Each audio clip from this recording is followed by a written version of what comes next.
ప్రభువైన యేసుక్రీస్తు నామమున అందరికీ వందనాలు.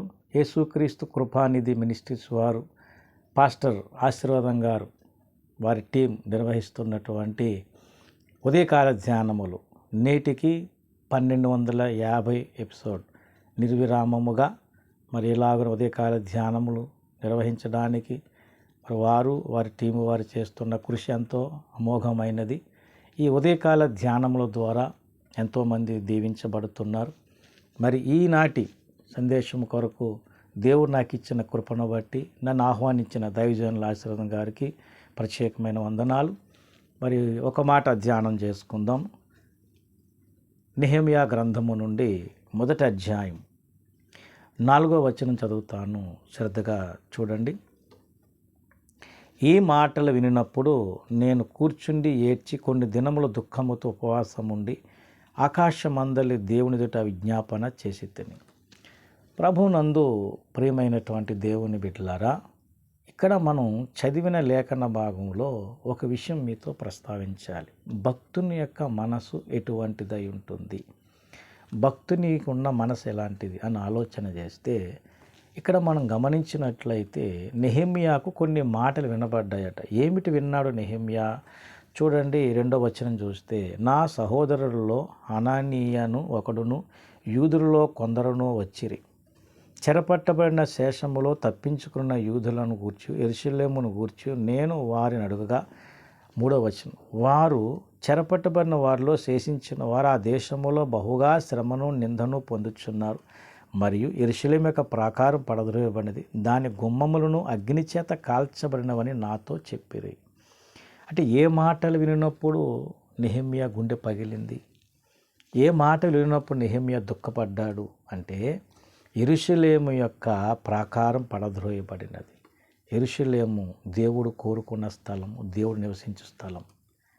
ఇది ఇశ్రాయేలులకు ఎంతో పవిత్రమైనది. అయితే ఇప్పుడు యెరూషలేము ఏమైందట?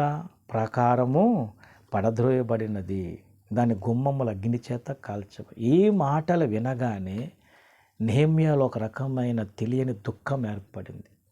దేవుడు కోరుకున్న స్థలము ఏమైంది చూసారా?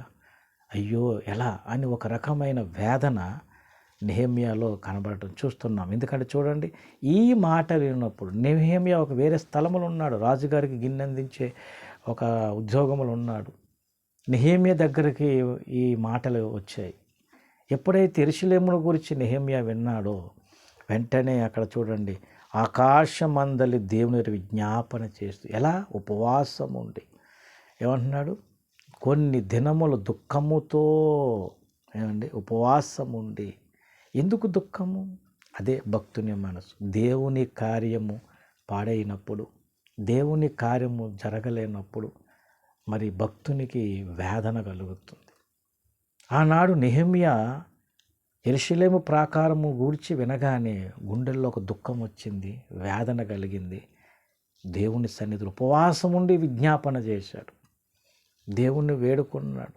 అలా జరగడానికి కారణం ఏంటో, వారు చేసిన తప్పులేంటో, దానివల్ల దేవుని కోపము వారి మీదకి ఎందుకు వచ్చిందో ఇవన్నీ దేవుని ముందు విన్నవించుకుంటూ క్షమాపణ వేడుకుంటూ దేవునికి విజ్ఞాపన చేస్తున్నాడు.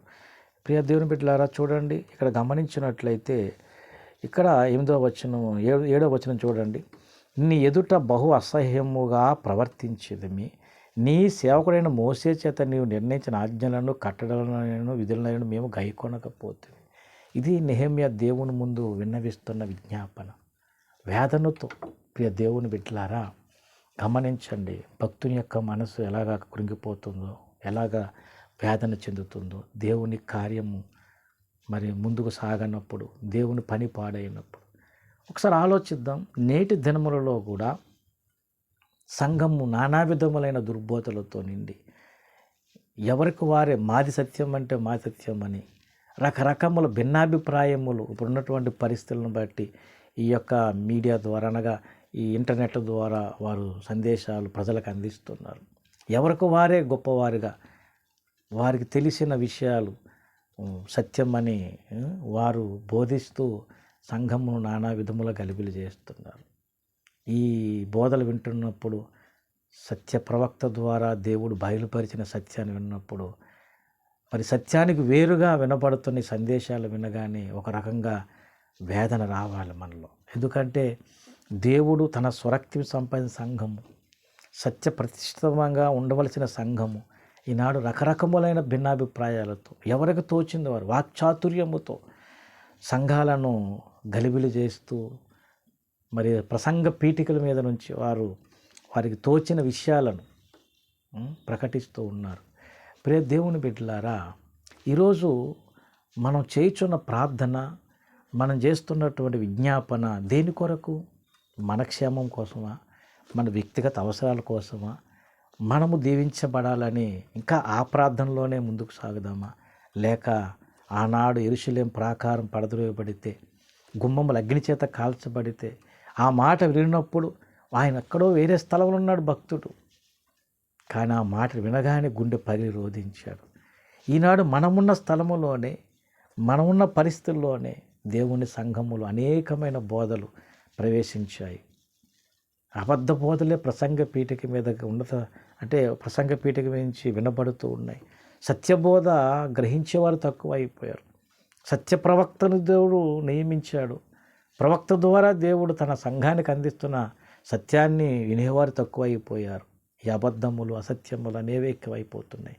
మరి ఇలాంటి బోధలు ఈనాడు సంఘములు వినబడుతుండగా, ఇలాంటి పరిస్థితి సంఘము నానా విధములైన బోధలతో గలిబిలి చెందుతుండగా భక్తునికి గుండెలు పగిలే వేదన వస్తుంది. కనుక ఈరోజు మన ప్రార్థన దేని కొరకు చేయాలి?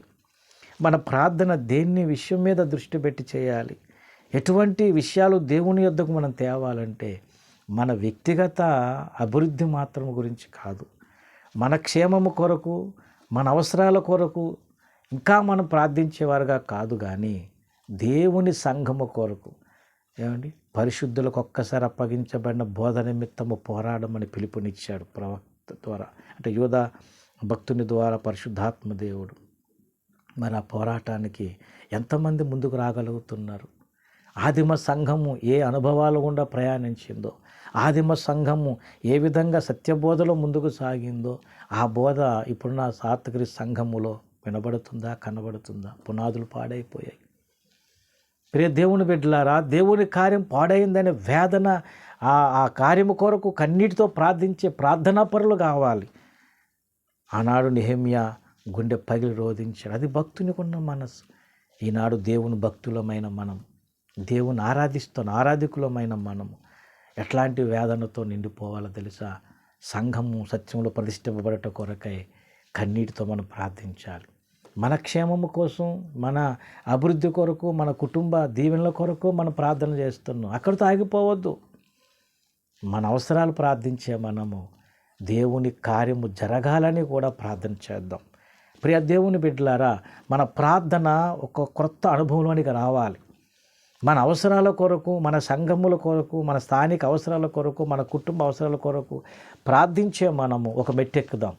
సార్వత్రిక క్రీస్తు సంఘ క్షేమాభివృద్ధి కొరకు, సంఘము సత్యములు ప్రతిష్ఠింపబడటానికి దేవుడు పంపిన ప్రవక్త ద్వారా దేవుడిచ్చిన సందేశాన్ని అనేకులు వినుట కొరకు, ప్రవక్తను గుర్తుపట్టి ప్రవక్త ద్వారా దైవ కార్యాన్ని అనేకులు గ్రహించుట కొరకు మనము తప్పక మోకరించి ప్రార్థించాలి. ఎలా? ఉపవాసం ఉండి కన్నీరు గార్చి మనం ప్రార్థించాలి. మన ప్రార్థన దేవుని సన్నిధికి చేరాలి. మన ప్రార్థన ఈ భూమి మీద దేవుని కార్యం జరిగించాలి. దేవుడు పంపిన ప్రవక్త స్వరాన్ని ఈనాటి క్రైస్తవ సమాజం గుర్తుపట్టాలి. వారి మనోనేత్రాలు వెలిగించబడాలి, వారి చెవులు తెరవబడాలి. ఏమండి ప్రియ దేవుని బిడ్డలారా, దేవుని స్వరాన్ని గుర్తుపట్టే రీతిగా సంఘం సిద్ధపడాలి. మరి అలాగా జరగాలంటే ఏం చేయాలి? నీవు నేను తప్పక ప్రార్థన చేయాలి. ప్రార్థన కార్యాన్ని మనం గుర్తుపట్టాలి. ప్రార్థన యొక్క అవసరతను మనం గుర్తుపట్టాలి. ప్రార్థన యొక్క ఉద్దేశాన్ని మనం కలిగి చేయాలి. ఏదో మన అవసరాల కొరకు చేస్తున్నాం, ఏదో వాడికి చొప్పున ఉదయం లేచి మన కుటుంబం కోసం, మన క్షేమం కోసం, మన అక్కర్ల కోసం చేస్తున్నాం అని ఎప్పుడు ఈ వాడికి చొప్పున చేసే ప్రార్థన కాదు, కానీ కాలము నెరిగి ప్రస్తుత పరిస్థితులను బట్టి ఎందుకంటే విశ్వాసులమైన మనము ప్రాప్త కాలజ్ఞులై ఉండాలని ప్రవక్త ద్వారా దేవుడు తెలియజేస్తున్నాడు. కనుక కాలము నెరిగి ఆ కాలమునకు అనుగుణంగా ఆ కాల పరిస్థితులను బట్టి దేవుని సన్నిధిలో వివేకము కలిగి ప్రార్థించే ప్రార్థనా పరులుగా మనం తయారు కావాలి. ప్రార్థన అంటే ఏదో నాకు తెలిసిన 2 మాటలు, నా అవసరాలు ఇవే మనం చెప్పుకుంటూ అక్కడ తాగిపోయేటట్టుగా ఉంటే ఆ ప్రార్థన ఫలితం ఎలా ఉంటుంది? ప్రార్థన పరలోకపు గవినిని కదిలించి అనగా అక్కడికి చేరి ఆ గవినిని కదిలించి అనగా దేవుని హృదయాన్ని కదిలించే రీతిగా, భూమి మీద దేవుని కార్యం జరిగించే రీతిగా ప్రతి ఒక్క విశ్వాసానికి ప్రతి భక్తుని ప్రార్థన ఉండాలి. భక్తులుగా మనము దేవుని కార్యము కొరకు ప్రయాసపడేవారు ఉండాలి. గుండెల్లో ఆ విధమైన దుఃఖము నెహెమ్యా కలిగినట్లు మనకు కలగాలి.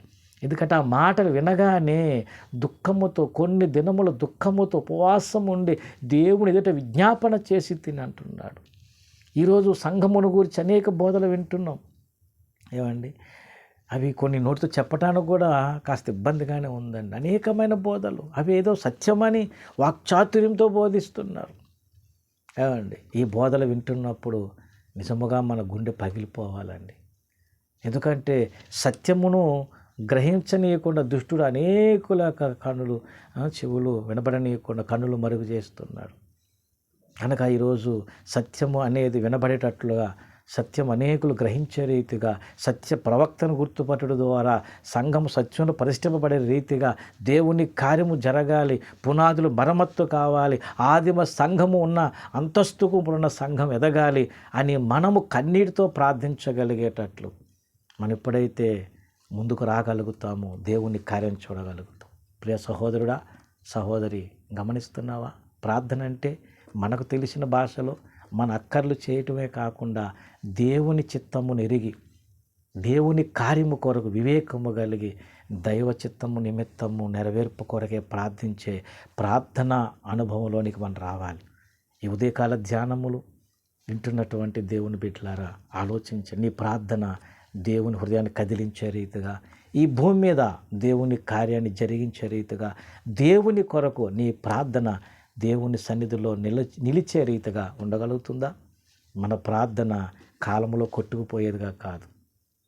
మన ప్రార్థన దేవుని సన్నిధిలో నిలిచేదిగా, దేవుని చిత్తాన్ని గ్రహించేదిగా, ఈ భూమి మీద దేవుని కార్యాన్ని జరిగించేదిగా, అటువంటి అనుభవంతో కూడిన ప్రార్థన, రోషముతో కూడిన ప్రార్థన, కన్నీటితో కూడిన ప్రార్థన, ఏలియా వంటి భక్తుడు చేసిన ప్రార్థన, నెహెమ్యా వంటి భక్తుడు చేసిన ప్రార్థనగా మన ప్రార్థన జీవితాన్ని మనం కట్టుకోగలిగితే దేవుని చిత్తాన్ని నెరవేర్చేవారుగా, దేవుని కార్యాన్ని చూసేవారుగా, దేవుని నామాన్ని గణపరిచేవారుగా, దేవుని కార్యములో ముందుకు సాగే సైన్యముగా నీవు నేను ఉండగలుగుతాం. కనుక ఈ ఉదయకాల ధ్యానములు, ఈ సందేశం ఉంటున్న దేవుని బిడ్డలారా, మన ప్రార్థన ఒక క్రొత్త అనుభవంలోనికి రావాలి. మన ప్రార్థన ఒక ఉన్నతమైన అనుభవంలోనికి రావాలి.